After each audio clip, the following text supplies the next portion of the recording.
Guys, আমি আবার আজকে নিয়ে চলে আসলাম বিফ পোড়া রেসিপি। আমি কয়েক পিস বিফ নিয়েছি, ছোট ছোট পিস করে কেটে নিয়েছি। এই বিফের আমি বড়া করব, গরু মাংসের বড়া। এবার আমি ধুয়ে নিয়েছি ভালো করে। এবার মিক্সার গ্রাইন্ডারে দিয়ে দিব, তোমার দারদারা টাইপের করে নিব, বেটে নিব। এটাতে তুমি আদা, রসুন, জিরা, লঙ্কাও দিতে পারো। আমি আলাদা করে বেটে রেখেছি, ওই জন্য এটাকে দারদারা টাইপের আমি খালি বেটে নিব। দুইবার খালি ঘুরিয়েছি মিক্সিটা, আর তোমার হয়ে গেছে। দেখো, ভালো করে বাটা হয়ে গেছে। এবার আমি এটাকে প্লেটে বের করে নিব। প্লেটে বের করে মশলা মাখবো। এটা মশলা আমি বেটে রেখেছি, আদা, রসুন, জিরা, লঙ্কা আর তোমার এলাচ আর দালচিনি বেটে রেখেছিলাম। এটা আমি এখানে দিয়ে দিব।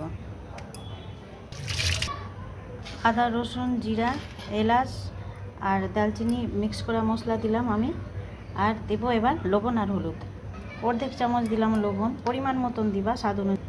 একটু দিব হলুদ, কারণ ভাজার সময় যেন কালো না হয়।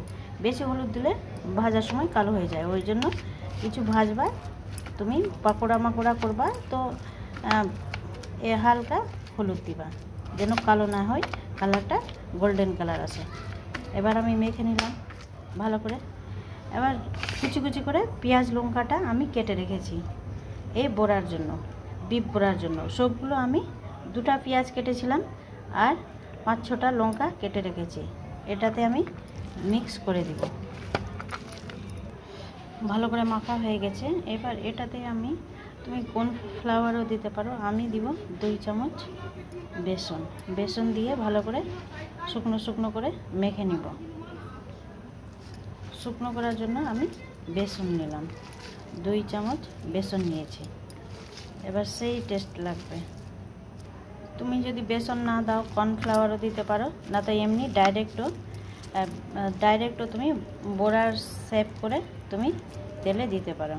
আমি তেলটা দিয়ে রেখেছি, তেলটা গরম হয়ে গেছে।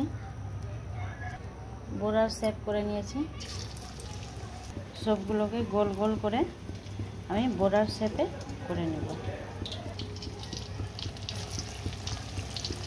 এইদিকে হয়ে গেছে, এবার আমি পাল্টে দেব। দেখো কত সুন্দর কালার আসছে, ক্রিস্পি একদম। এই বিফ বড়াটা আমার শ্বশুর মশাই অনেক পছন্দ করতেন।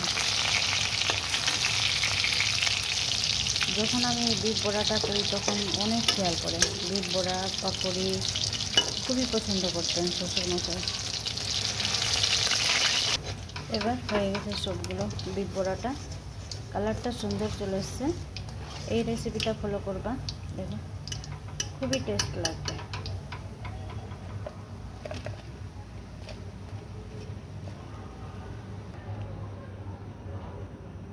দিয়ে দিলাম উপর থেকে একটু কিষান সস। এখানে আমার বিফ বড়া রেসিপিটা কমপ্লিট হচ্ছে। ওকে গাইস, থ্যাংক ইউ, খুদা হাফিজ।